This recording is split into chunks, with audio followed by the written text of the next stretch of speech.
Good evening to all. आप सभी लोगों का हमारे चैनल में स्वागत है। अगर आपने हमारे चैनल को लाइक एंड सब्सक्राइब नहीं किया है तो प्लीज़ लाइक एंड सब्सक्राइब करें एंड बेल आइकन का बटन जरूर प्रेस करें। जैसा कि आपको ज्ञात है कि हम 40 क्वेश्चंस तक पढ़ चुके थे और नेक्स्ट 41 से हम स्टार्ट करने वाले हैं। What resting position should a nurse encourage for a client with the pelvic inflammatory disease PID. मतलब ऐसी कौन सी पोजीशन है जिसे नर्स को एनकरेज करना चाहिए ऐसे पेशेंट के अंदर जिसको क्या हो, पीआईडी हो। पीआईडी का मतलब पेल्विक इन्फ्लेमेटरी डिजीज हो। अगर किसी पेशेंट को पेल्विक इन्फ्लेमेटरी डिजीज है तो आप कौन सी पोजीशन उस पेशेंट को देंगे? पहला सिम्स पोजीशन, दूसरा फॉबलर पोजीशन, तीसरा supine with the knee flexed या lithotomy with the head elevated.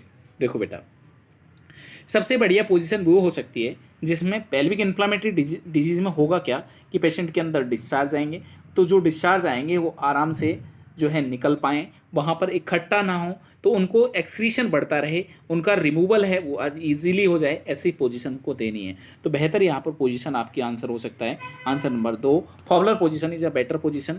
ठीक है, देखते हैं। Fowler position facilitate the localization of the infection by pulling exudate in the lower pelvis. तो जो अगर फॉबलर आप पोजीशन देंगे तो ये लोकलाइजेशन को प्रमोट करेगा और ये पुलिंग करेगा exudate in the lower pelvis. ये लोअर पेल्विस की तरफ इनका जो है एक्सुडेशन जाएगा, तो ये बेहतर है। ये ग्रेविटी है जो कि प्रमोट करेगी कहीं न कहीं नीचे की तरफ जाने में, तो ये बढ़िया आंसर यहाँ पर हो सकता है। आपका नेक्स्ट क्वेश्चन जो आता है, क्वेश्चन नंबर 42 आता है। A nurse explain to a client with the cervical erosion. एक पेशेंट है जिसके अंदर सर्विक्स के अंदर कुछ इरोजन हो गया है, that early treatment of the erosion can help prevent. अगर अर्ली आपने ट्रीटमेंट किया है इसका तो ये किस चीज़ को बचा सकता है? Cancer of cervix, pelvic inflammatory disease, unexpected vaginal bleeding या मोर एरोजन फ्रॉम द अकरिंग। तो ये हम अगर इसका जल्दी से ट्रीटमेंट कर लेते हैं तो किस चीज़ को बचा सकता है? देखो बेटा, कई बार क्या होता है, जो कोल्यूमिनो स्क्योमस जंक्शन होता है सर्विक्स का, वहाँ पर इरोजन डेवलप होता है और धीरे धीरे ये कार्सिनोमा ऑफ सर्विक्स का डेवलपमेंट हो जाता है। क्योंकि आपसे कई बार क्वेश्चन पूछा जाता है कार्सिनोमा ऑफ सर्विक्स के लिए मोस्ट कॉमन साइट बताइए। तो मोस्ट कॉमन जो साइट होती है वो होती है कोल्यूमिनो स्क्योमस जंक्शन। कोल्यूमिनो स्क्योमस जो जंक्शन है वो इसके लिए मोस्ट कॉमन साइट कंसीडर की जाती है। तो अगर इरोजन हो रहा है तो उसको अर्ली से ट्रीट करो जिसकी वजह से वहाँ पर कैंसर डेवलप ना हो। तो बढ़िया आंसर आपका हो सकता है आंसर नंबर 1। ठीक है, erosion of the cervix frequently occur at the columnar squamous junction. तो जो इरोजन होता है वो भी मोस्टली यहीं पर होता है और ये मोस्ट कॉमन साइट होती है कार्सिनोमा सर्विक्स की। मीन्स इसका मतलब है कि वहाँ पर सर्विक्स का कैंसर डेवलप हो सकता है, इसलिए आपको क्या करना चाहिए, वहाँ पर प्रिवेंट करने की कोशिश करनी चाहिए। नेक्स्ट जो क्वेश्चन आता है आपका, question number 43। A client ask a nurse why she develop cervical polyp. क्यों उसके अंदर सर्वाइकल पॉलिप्स हो गए हैं? ठीक है, how should the nurse respond. तो क्यों हुए हैं वो चीज़ बताने के लिए आप क्या बताएंगे? देखो, पॉलिप्स जो होते हैं ये एक तरीके से बिनाइन ट्यूमर होती है। ठीक है, तो they are often malignant and must be remove. ये मोस्टली मैलिग्नेंट होते हैं? नहीं सर, पॉलिप मोस्टली क्या होते हैं, बिनाइन होते हैं। Cervical polyp usually are precursor of uterine cancer. कि ये यूट्राइन कैंसर का क्या होते हैं, प्रिकर्सर होते हैं? नहीं, ये यूट्राइन कैंसर का जब ये बिनाइन ही है तो प्रिकर्सर होंगे नहीं। ठीक है, these are usually benign and biopsy rule out a malignancy. कि ये मोस्टली बेनाइन होते हैं और अगर बायोप्सी करें तो वो रूल आउट कर सकती है कि इसके अंदर किसी भी तरह की अगर मैलिग्नेंसी होगी। बिल्कुल सही बात कह रहे हैं। Cervical polyp do not cause bleeding unless they are malignant. कि सर्वाइकल पॉलिप्स हैं तो उसकी वजह से क्या नहीं होगी, ब्लीडिंग नहीं होगी जब तक वो मैलिग्नेंट नहीं होगा। बिल्कुल गलत बात है। चाहे वो मैलिग्नेंट हो चाहे वो बेनाइन हो, ब्लीडिंग होना बिल्कुल स्वाभाविक है, वहाँ पर ब्लीडिंग होगी कोई भी पॉलिप्स हो। तो नॉर्मली जो पॉलिप्स होते हैं ज़्यादातर जो होते हैं वो बेनाइन होते हैं, कई बार ये मैलिग्नेंट हो सकते हैं। तो यहाँ पर देखो, दे आर ऑफ्टन मैलिग्नेंट, कि वो अक्सर मैलिग्नेंट होते हैं, अक्सर मैलिग्नेंट नहीं होते। दे आर यूजली बेनाइन, हाँ साहब वो बेनाइन होते हैं और बेनाइन हैं फिर भी उनके चांसेस हैं कि मैलिग्नेंट हो सकते हैं, बट उनकी बायोप्सी से हम उसको क्या कर सकते हैं, रूल आउट कर सकते हैं। तो बेहतर आंसर आपका आंसर नंबर 3 हो सकता है। देखते हैं इसका आंसर। आंसर 3 है, पॉलिप आर यूजली बेनाइन। कि जो पॉलिप्स होते हैं वो मोस्टली बेनाइन होते हैं, but a biopsy should be done because epidermoid cancer occasionally arise from the cervical polyps. कई बार क्या होता है वहाँ पर एपिडर्मोइड कैंसर जो है वो डेवलप हो सकता है, इस वजह से सर्वाइकल जो पॉलिप्स है उसकी बायोप्सी करना बहुत ज़्यादा नेसेसरी हो जाता है। तो ज़्यादातर जो सर्वाइकल पॉलिप्स होते हैं वो कैसे होते हैं, बेनाइन टाइप की ट्यूमर्स होती हैं।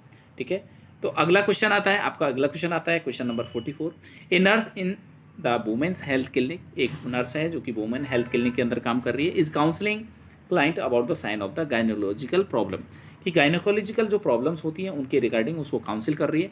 What early manifestation of the cervical cancer, तो सर्वाइकल कैंसर का अर्ली सिम्टम बताना है। Should prompt a client to seek the professional care, तो जिसकी वजह से वो जल्दी से अपना ट्रीटमेंट ले पाए। सर्वाइकल कैंसर का जल्दी से आपको वो बताना है, अर्ली साइन सिम्टम बताना है। Abdominal heaviness, pressure on the bladder, foul smelling discharge या ब्लडी स्पॉटिंग आफ्टर इंटरकोर्स। तो मैं बता चुका हूँ कई बार कि बिटवीन साइकिल्स और आफ्टर इंटरकोर्स के बाद में ब्लडी स्पॉटिंग होती है, ये इंडिकेट करते हैं कि उसके अंदर क्या हो सकता है, सर्वाइकल कैंसर हो सकता है। तो सर्वाइकल कैंसर के लिए ये महत्वपूर्ण हो सकते हैं। तो बढ़िया early sign symptom bloody spotting after intercourse is a बढ़िया सिम्टम। तो आंसर देख लेते हैं, इसका आंसर क्या दिया हुआ है। तो इसका आंसर दे रखा है 4, any sign of abnormal vaginal bleeding में indicate cervical cancer must be investigated, और उसको हमको क्या करना चाहिए, चेक करना चाहिए। नेक्स्ट क्वेश्चन की तरफ बढ़ते हैं और आपका नेक्स्ट क्वेश्चन आता है question number 45। After a client has a biopsy for suspected cervical cancer, एक पेशेंट है जिसको सस्पेक्ट लग रहा है, ऐसा आभास हो रहा है कि उसके क्या हो सकता है, सर्वाइकल कैंसर हो सकता है। इसके लिए हमने बायोप्सी की। The laboratory result reveal a stage 0 lesion, और जो लेबोरेटरी रिपोर्ट्स आई वो बताती है कि उसके अंदर स्टेज 0 का कैंसर है। What does a nurse conclude about this client stage of cancer, इसका मतलब क्या है। The lesion is carcinoma in situ, there is early stromal invasion, there is a parametrial involvement, या फिर इसके अंदर the cancer is confined to cervix, कि cancer जो है कॉन्फाइंड है सर्विक्स को, क्या है। इसका मतलब ये होता है, जब स्टेज 0 बोली जाती है, स्टेज का मतलब होता है जहाँ हुआ वहीं है, मतलब कार्सिनोमा इन सीटू बोला जाता है, ठीक है। जबकि अगर मैं बात करके चलूँ कि लोकलाइज्ड है तो उसको बोला जाता है ये जो कैंसर सर्विक्स तक ही है, उसी टिश्यू तक है, ये स्टेज 1 के अंदर होता है। कार्सिनोमा इन सीटू का मतलब होता है ये कहाँ पर है, बिल्कुल जहाँ पर 0 है, स्टेज 0 के अंदर बोला जाता है, ठीक है। तो इस तरीके से बढ़िया आंसर ये हो जाता है। तो आंसर नंबर 1 है, according to the international federation of gynaecology and obstetric, stage 0 is indicator of the peri invasive cancer. तो स्टेज 0 है, पेरी इन्वेजिव कैंसर है, कहीं भी इन्वेजन नहीं किया है, अपनी जगह पर ही है। When the cancer cell are completely confined with in the epithelium of the cervix, epithelium तक ही सीमित रहेंगी, विदाउट स्ट्रोमल इन्वेजन, किसी भी तरीके से स्ट्रोमल में इन्वेजन नहीं किया है। It is a stage 0 and called carcinoma in situ, इसको स्टेज 0 बोल सकते हैं या कार्सिनोमा इन सीटू बोला जाता है। अगला क्वेश्चन आता है, अगला question number 46। A nurse in the women's health clinic is obtaining a client health history, एक नर्स है जो कि वुमेन हेल्थ क्लिनिक के अंदर हिस्ट्री कलेक्ट कर रही है पेशेंट की। What question will elicit information about the client risk for exposure to diethylstilbestrol, DES, ठीक है। तो ऐसी कौन सी चीज़ें हैं जो पेशेंट को रिस्क, एक्सपोजर के रिस्क पर करती है, डाईएथाइल एस्टिरोल, DES के रिस्क पर कौन सी मेडिसिन है जो कि करती हैं, ठीक है। तो पहले क्या हुआ करता था, अगर प्रेगनेंसी के अंदर कोई भी मदर जो है हार्मोन वगैरह अगर लेती है तो ये उसको क्या कर देती है, रिस्क पर डालती है, DES। वेयर यू वॉन्ट नहीं है, have you ever take oral contraceptive, या have you notice any lesion in your perineal area, या did your mother take hormones during her pregnancy. अगर उसकी प्रेगनेंसी के दौरान अगर उसकी माता ने कोई भी हॉर्मोन्स लिया है तो हार्मोन लेने की वजह से DES का एक्सपोजर हो जाता है, क्योंकि DES कई बार उनकी मेडिसिन जो है, हार्मोनल मेडिसिन है, उनमें देखने को मिलता है। तो बढ़िया आंसर ये हो सकता है। तो रेयर सेल एडिनोमा है of daughter is associate with the mother who took DES और DES type drug during the pregnancy. अगर इस टाइप की कोई मेडिसिन लेती है जिसके अंदर DES है तो उस वजह से ये हो सकता है। तो प्रेगनेंसी के दौरान लिया होगा तो ये कंडीशन अफेक्ट करेगी। अगला क्वेश्चन आता है question number 47। A 35-year-old client is scheduled for conization of the cervix to remove dysplastic cervical cell। एक 35 साल की वुमेन है जिसको शेड्यूल किया हुआ है कि उसका कोनाइजेशन करेंगे सर्विक्स का, मतलब कि उसको सर्विक्स के पार्ट को रिमूव करने वाले हैं क्योंकि वहाँ पर डिस्प्लास्टिक सर्वाइकल सेल्स हैं। And to determine extent of involvement, कितना एक्सटेंट हुआ है उसको भी निर्धारित करेंगे।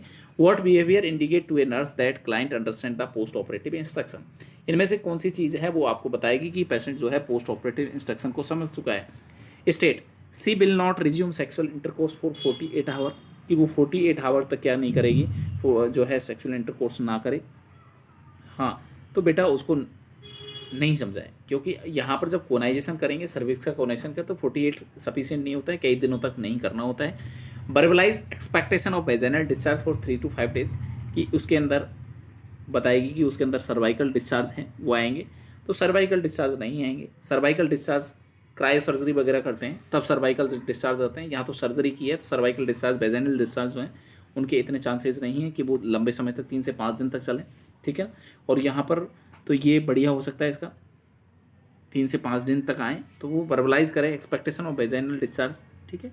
तो पर यहाँ पर ब्लीडिंग आएगी, अदर डिस्चार्ज तो नहीं आएंगे पर ब्लीडिंग आएगी, बिल्कुल आ सकती है, नॉर्मल है।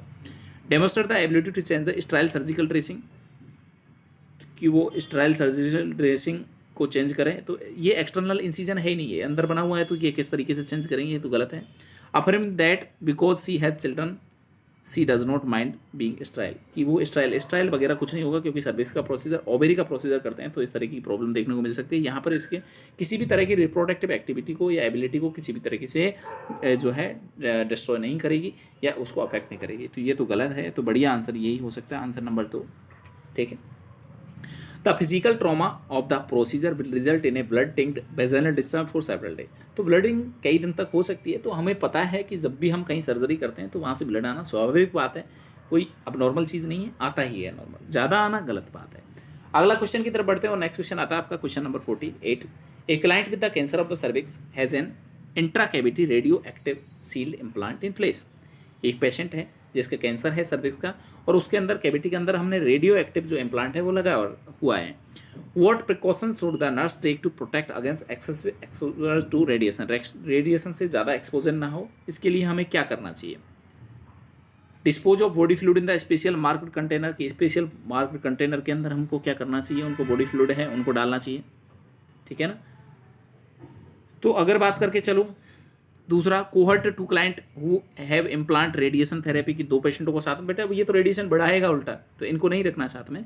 Exit the room walking backward while wearing lead apron, exit the room walking backward while wearing lead apron, जब आपने लेड एप्रन पहन रखी हो तो आपको बैकवर्ड जाना चाहिए, पीछे उल्टे पैर जाना चाहिए, नहीं कि घूमना चाहिए पीछे। देखो जैसे आप ऐसे आए तो सीधे ऐसे ही चले जाओ, आपको घूम के गर्दन घुमा के पीठ पीछे पेशेंट की तरफ नहीं करनी है, क्योंकि जो लेड एप्रन होती है वो आगे से बचाती है, पीछे से नहीं बचा रही होती है, तो ये बेहतर हो सकता है। Limit visitor to individual who are 13 year of age and older, कि 13 साल या 13 साल से ज़्यादा की उम्र के बच्चे हैं उनको बचाना चाहिए, नहीं 13 साल से छोटे बच्चों को बचाना है, ऑल्डर नहीं, उनको छोटे वाले जो बच्चे होते हैं उनको हमको बचाना होता है। 16 साल से जो छोटे बच्चे होते हैं, ठीक है ना, 16 साल या 16 साल से जो छोटे बच्चे होते हैं उनको बचाना होता है। 13 साल या 13 साल से ऑल्डर हैं उनको नहीं बचाना है, उनको मतलब बचाना तो है ही, बढ़िया आंसर जो है 16 साल यहाँ पर होना चाहिए। दूसरी चीज़, इनके बीच में जो डिस्टेंस होनी चाहिए वो 6 फीट की डिस्टेंस होनी चाहिए। तो बढ़िया यहाँ पर जो आंसर हो सकता है वो आंसर ये हो सकता है। तो exit the room walking backward while wearing a leg. देखो apron do not protect the posterior side of the care givers, जो केयर गिवर्स है उसकी पोस्टीरियर साइड को प्रिवेंट नहीं करती है, बचाती नहीं है। Therefore the nurse should always keep the front of the apron facing the source of radiation, तो हमेशा जो एप्रन का जो फ्रंट साइड है उसी के जो है फेस करना चाहिए आपका जो सोर्स ऑफ रेडिएशन है उसको। नेक्स्ट क्वेश्चन आता है आपका, नेक्स्ट क्वेश्चन आता है 49। A client who is scheduled to have an abdominal pan hysterectomy, एक पेशेंट है जिसके अंदर अब्डोमिनल से पेन हिस्टेक्टोमी कर रहे हैं। Ask how the surgery will affect the periods, तो किस तरीके से उसके पीरियड्स को अफेक्ट करेगी। How should the nurse respond, nurse क्या रेस्पॉन्ड करेगी। देखो you will not have any more periods, उसके अंदर बिल्कुल पीरियड्स नहीं आएंगे, बिल्कुल साहब, जब उसके अंदर सारी चीज़ निकाल दी हैं, ठीक है, तो उसके अंदर आएगा क्या, ओवरी सब निकाल देते हैं यहाँ पर। Your period will become more regular, नहीं। Your period will become lighter, नहीं। You will notice that this time between the period will be longer, नहीं। तो बढ़िया आंसर क्या होगा, पीरियड नहीं आएंगे। तो बढ़िया आंसर है an pan hysterectomy in the premenopausal woman produce artificial onset of the menopause, उसकी वजह से मीनोपॉज हो जाएगा, बिल्कुल नहीं आएगा, ठीक है। Next question number 50 and last question.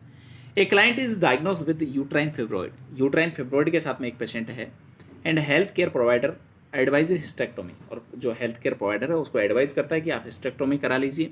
The client express concern about having a hysterectomy at age 45, पेशेंट अपना एक्सप्रेस कंसर्न कर रहा है कि 45 ईयर की एज है, because she has heard from friend that she will undergo severe symptom of menopause after surgery, कि surgery के बाद में मीनोपॉज के सीवियर सिम्टम्स आते हैं, इस वजह से उसको थोड़ा सा कंसर्न है। What is the nurse most appropriate response, तो आपको क्या समझाना है उसको, ठीक है। You are correct, but there are medicine you may take that will ease the symptom, कि यहाँ पर मेडिसिन होती हैं जो आपको क्या कर देंगी, जो है प्रिवेंट कर देंगे, ठीक है। तो बेटा हिस्टेरेक्टोमी का मतलब आपने ओवेरी नहीं निकाल रहे हैं, और ओवेरी को जब निकालते हैं तभी आपके अंदर ये प्रॉब्लम देखने को मिलती है। जो आपके मेनोपॉजल जो सिम्टम्स आते हैं वो तो बाद में आते हैं जब ओवेरी निकाली, तो यहाँ पर कोई भी सिम्टम्स आएंगे ही नहीं, तो आप उसको कैसे समझेंगे। This sometime occur in the women of your age but you did not worry about it at this time, कि कुछ वुमेन्स हैं आपकी एज में ऐसा होता है, नहीं ऐसा क्यों होगा साहब, उनमें नहीं होगा ऐसा, ठीक है। अगला, perhaps you should talk to your surgeon because I am not allowed to discuss with you, कि मैं कुछ नहीं बताऊंगा, तो ये तो गलत बात है। Some women may experience symptom of menopause if their ovary are removed with their uterus, कि कुछ वुमेन जिनके अंदर यूट्रस के साथ अगर ओवेरी निकाली जाती है तो उनके अंदर ये सिम्टम आ सकते हैं, बाकी तो नहीं आएंगे। तो हिस्टेरेक्टोमी का मतलब ये तो नहीं है कि ओवेरीज आप निकालेंगे, हिस्टेरेक्टोमी का मतलब है आप यूट्रस को निकाल रहे हैं। पैन हिस्टेरेक्टोमी का मतलब है आपकी सारी स्ट्रक्चर्स को निकाल रहे हैं। अगर ओवेरी को आप निकालते हैं तो उसके अंदर मेनोपॉज कंडीशन होगी, वरना तो उसके अंदर मेनोपॉज कंडीशन नहीं होगी, ये समझाना है। तो hysterectomy involve only removal of the uterus, तो हिस्टेरेक्टोमी में ओनली हम किसको निकाल रहे हैं, तो यूट्रस को निकाल रहे हैं। The ovaries which secrete estrogen and progesterone are not remove, तो यहाँ पर ओवेरी जो कि एस्ट्रोजन और प्रोजेस्टेरोन का सिक्रीशंस करती हैं वो निकाली नहीं जा रही हैं, इस वजह से therefore menopause will not be precipitated but will occur naturally. बाद में होगा, एज के अकॉर्डिंग होगा वो ठीक है, बट नॉर्मली नहीं होगा। सर्जरी की वजह से कोई भी मेनोपॉज कंडीशन वहाँ पर डेवलप नहीं होगी, उसे समझाना पड़ेगा। तो आज के लिए जो है हमारा क्वेश्चन कंप्लीट हो जाए। हमारा लाइक एंड सब्सक्राइब कीजिए चैनल को, एंड बेल आइकन का बटन जरूर प्रेस करें, जिससे आपको हमारे नए वीडियो का नोटिफिकेशन मिलता रहे। Thank you so much. ये लो।